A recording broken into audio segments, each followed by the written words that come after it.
නමෝ බුද්ධාය පින්වත්නි අපේ ජීවිතවල ප්‍රියමනාපය ඉන්නවා කියලා අපි හැමෝම දන්නවා. ඒ වගේම තමයි අපේ ජීවිතවල අප්‍රියමනාපයත් ඉන්නවා. ප්‍රියමනාපය වගේම අප්‍රියමනාප කියන්නේ අපිට ඒ අය ප්‍රිය නෑ, මනාප නෑ. එහෙම නැත්නම් අපි කැමති නැති අය. අපි දකින්න කැමති නැති අය ඉන්නවා. කරුණු කාරණා අහන්න කැමති නැති අය ඉන්නවා. ඇසුරු කරන්න කැමති නැති අය ඉන්නවා. උදව් කරන්න කැමති නැති අය ඉන්නවා. මේ වගේ අපේ ජීවිතවල ඉන්නවා ප්‍රියමනාප අය වගේම අප්‍රියමනාප අයත්. භාග්‍යවත් බුදුරජාණන් වහන්සේ වදාලා තුන් ආකාරයකට අප්‍රියමනාපය මුල් කරගෙන අපේ හිතේ ද්වේෂය ඇති වෙලා ඒ ද්වේෂය වෛරය බවට පත් වෙනවා කියලා. භාග්‍යවත් බුදුරජාණන් වහන්සේ වදාලා තුන් ආකාරයකට අපි අප්‍රියමනාපය මුල් කරගෙන වෛර බැඳගන්නේ මෙන්න මේ විදියටයි. ඒ තමයි මට අප්‍රියමනාපයට මම අප්‍රියමනාප කෙනාට මෙයා අතීතේ උදව් කළා කියලා මොකද කරන්නේ? වෛර බැඳ ගන්නවා. දැන් සමහරලාට අපේ ජීවිතේ අප්‍රියමනාපයි ඉන්නවා නම් අපි කැමති නැති අය. එතකොට කවුරුරි කෙනෙක් ඒ අයට අතීතේ උදව් කළා නම් ඒ උදව් කරපු කෙනා කෙරෙහි අපේ හිතේ ද්වේෂය ඇති කරගෙන වෛර බැඳ ගන්නවා. මම කැමති නැති අයට මේ අය උදව් කළා කියලා. මේ කෙනා උදව් කළා කියලා. බුදුරජාණන් වහන්සේ දේශනා කරන මේ ද්වේෂය කියන එක හට ගන්නවා කියන ද්වේෂය නිසාම. දැන් මේ අයට තියෙන අකමැත්ත නිසා ඒ අයට කවුරු කෙනෙක් උදව් කළොත් අන්න එයා උදව් කරපු කෙනා කෙරෙහි අපි ද්වේෂය ඇති කරගෙන වෛර බැඳ ගන්නවා. අතීතේ ආරම්භය මට අප්‍රියමනාපයට මේ අය උදව් කළා කියලා. ඊට පස්සේ බුදුරජාණන් වහන්සේ වදාලා මට අප්‍රියමනාපයට වර්තමානයේත් උදව් කරනවා කියලා ද්වේෂය ඇති කරගෙන වෛරය ඇති කර ගන්නවා කියන. වර්තමානයේ මූලික කරගෙන මම කැමති නැති අයට ඔයගොල්ලෝ උදව් කරන නැත්නම් ඔයා උදව් කරනවා කියලා අර උදව් කරන අය කෙරෙහි ද්වේෂය ඇති කර ගන්නවා කියන වෛරය ඇති කර ගන්නවා.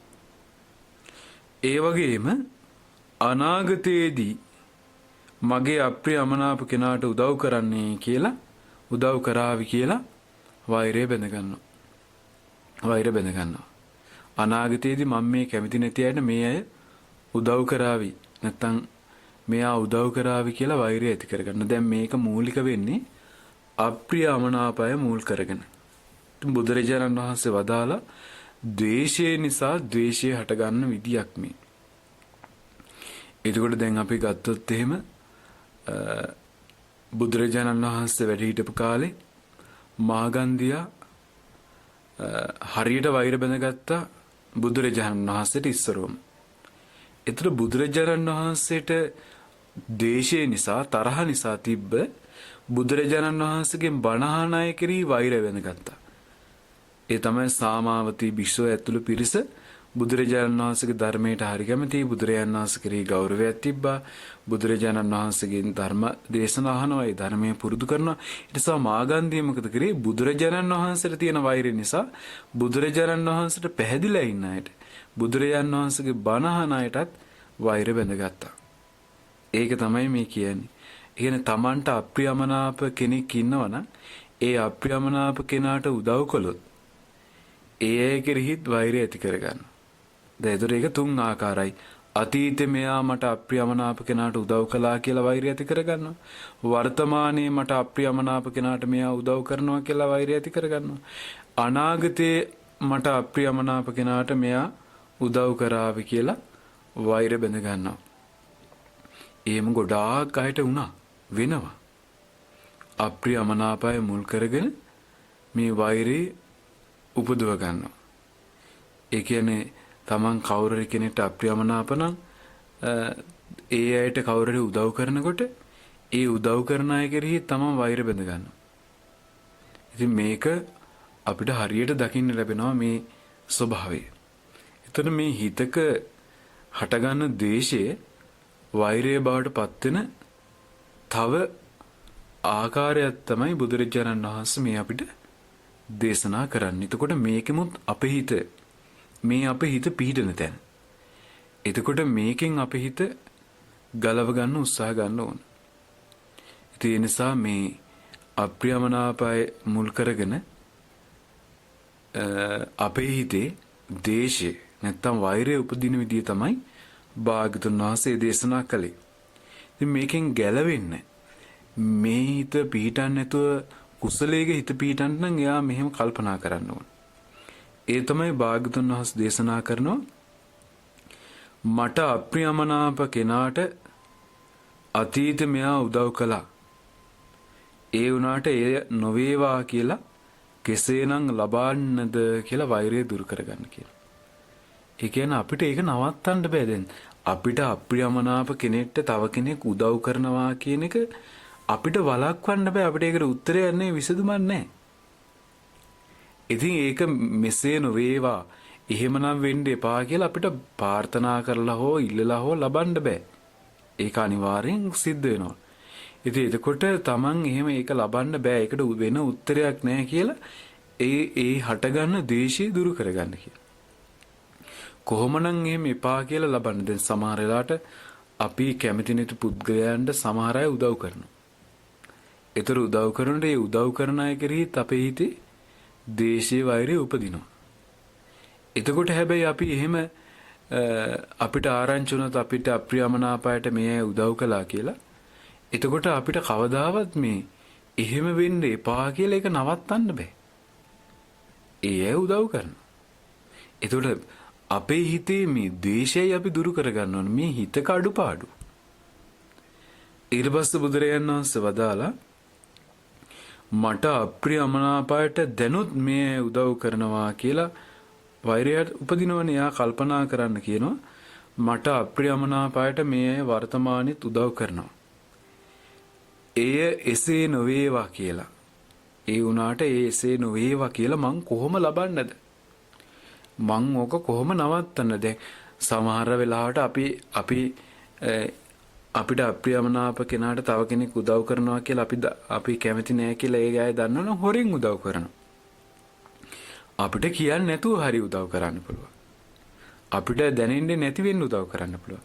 ඒ නිසා ඒ මෙසේ නොවේවා කියලා ලබන්න බෑ. ඒකට අපිට උත්තරයක් නෑ. ඒක අපිට නවත්තන්න බෑ. අපි තියෙන අපේ හිත හදාගන්න එක. ඉතින් එහෙම ස්වභාවයක් තමන්ගේ අප්‍රියමනාපයට මේ උදව් කරන්න එපා කියලා එහෙම මේ නවත්තන්න බෑ. මොකද අපිට කෙනෙක් අප්‍රියමනාප වුණාට තව කෙනෙක්ට එයා ප්‍රියමනාප වෙන්න පුළුවන්. ඉතින් මෙසේ නොවේවා කියලා ලබන්න බෑ. ඒකට උත්තරයක් නෑ. ඒකට හැමෝටම මුණ දෙන්න සිද්ධ වෙනවා. ඊට පස්සේ බුදුරජාණන් වහන්සේ වදාලා අනාගතේ මට අප්‍රියමනාපයට මෙයාලා උදව් කරાવી කියලා හිතේ වෛරයක් උපදින්න පුළුවන්. හැබැයි භාගතුන් වහන්සේ දේශනා කරනවා එයා එතකොට හිතන්න කියන අනාගතයේ මගේ අප්‍රියමනාපයට මේ උදව් කළා කියලා මට එසේ නොවේවා කියලා ලබන්න බෑ කියලා වෛරය දුරු කරගන්න කියන. දැන් සමහර වෙලාවට දැන් අපි ගත්තොත් ඔන්න අම්මා තාත්තා සමහර තරහ වෙච්ච පවුල් ඉන්න. හැබැයි දරුවෝ තරහ නැහැ. ඒතර සමහර වෙලාවට අම්මා තාත්තා ජීවිතුන් අතර ඉන්නකන් දරුවොත් අනිත් අයත් එක්ක තරහයි වගේ හිටියට අම්මා තාත්තා මැරුණ ගමන් එහෙම ප්‍රශ්නයක් නැහැ. එතකොට දැන් අම්මා තාත්තා හිතුවට දරුවෝ දිගටම මේ මිනිස්සුන්ට වෛර කරන්න ඕන අනාගතේත් වෛර කරાવી කියලා එහෙම කරන්නේ නැති වෙන්න පුළුවන්. ඒ අපිට ලබන්න පුළුවන් දෙයක් නෙවෙයි. දැන් අපිට අප්‍රියමනාප අයට අතීතේ වේවා වර්තමානයේ වේවා අනාගතේ වේවා අනිත්‍ය සලකන්න එපා කියලා අපි හිතින් හිතාගෙන හිටියට ඒක හරියන්නේ නැහැ. මොකද ඒක සිද්ධ වෙන දෙයක් නෙවෙයි. එහෙම හිතාගෙන හිටියොත් මොකද වෙන්නේ? අර අපිට අප්‍රියමනාපයට කවුරු හරි පොඩි උදව්වක් කළොත් හරි කරනවා නම් හරි අනාගතේ කරයි කියලා හිතුනොත් හරි ඒ පුද්ගලයන් කෙරෙහි ද්වේෂය උපදිනවා. ඒ ද්වේෂය වෛරයක් බවට පත් වෙනවා. වෛරයක් වෙනවා කියන්නේ මේක ජීවිතෙන් ජීවිතයට සංසාරේ ඇරයි යන දෙයක් බවට පත් වෙන්න පුළුවන් මේ අකුසලයේ. ඉතින් ඒ නිසා අපි මේක හොඳට තේරුම් ගන්න ඕන මේ ආකාරයටත් මේ අප්‍රියමනාපය නිසා අපිට අප්‍රියමනාපයට කවුරු හරි කෙනෙක් උදව් කරනවා කියලා ඒ උදව් කරන අය කෙරෙහි අපි දේශහිතක් වෛරයක් ඇති කරගන්න හොඳ නැහැ. මේක මොකද හේතුව අපිට ඒ නොවේවා කියලා ලබන්න බෑ. එහෙම වුණොත් Tamanට වෙන්නේ ඒ ප්‍රියමනාපයක් Tamanට නැති වෙලා ඒ අය කෙරෙහි එන්න තමන්ගේ හිතේ වෛර බැඳ ගන්න පුද්ගලයන් වැඩි වෙනවා මිසක් අඩු වෙන්නේ නැහැ. ඉතින් මේ බුදු කෙනෙක් අපිට කවදාවත් හීනකින්වත් හිතා ගන්න බැරි දේවල් තමයි මේ බුදුරජාණන් වහන්සේ මේ හිතේ සියුම් වැඩ කරන අකුසල් ස්වභාවයන් අපිට මේ ප්‍රකට කරලා මහා කරුණාවෙන් කියලා දෙන්නේ. ඉතින් අපි හොඳට තේරුම් ගන්න ඕනේ එහෙනම් අපිට මේ බුදුරජාණන් වහන්සේ දේශනා කරන ධර්මයේ තුල පමණයි විසදුම තියෙන්නේ කියලා. ඒ නිසා අපි ප්‍රායෝගිකව කල්පනා කරන්න ඕනේ දැන් තමන්ගේ ජීවිතේ තමන්ට අප්‍රියමනාපය ඇති. දැන් සමහර අය ඔන්න ස්වාමියාත් එක්ක රණ්ඩු අල්ලනවා. බිරින්දෑවරු. ඊට පස්සේ දරුවෝ ස්වාමියාට සලකනවට සමහර අය කැමති නැහැ. ඒතර දරුවෝ බැරිලා හරි ස්වාමියාට සැලකුවොත් අන්න දරුවෝ කෙරෙහි ද්වේෂය උපදවා ගන්නවා අම්මා. එහෙම වෙනවා. ඒතකොට අර අප්‍රියමනාප දේ නිසා ඒ අයට උදව් කරා කියලා අර අය කෙරෙහි ද්වේෂය ඇති කරගන්න. ඉතින් මේ වගේ මේ අපේ හිතේ සාමාන්‍ය ස්වභාවය කියලා කියන්නේ අරුබුදෙන් අරුබුදයට, ගැටලුවෙන් ගැටලුවට, දුකෙන් දුකට, අකුසලයෙන් අකුසලයට, නරකින් නරකට යන ස්වභාවයෙන් තියෙන හිත. ඉතින් භාග්‍යතුන් වහන්සේගේ ධර්මයට පමණයි පුළුවන් මේ හිත පිරිසුදු කරලා දෙන්න. සිල් දනාට තෙරුවන් සරණයි. නමෝ බුද්ධාය.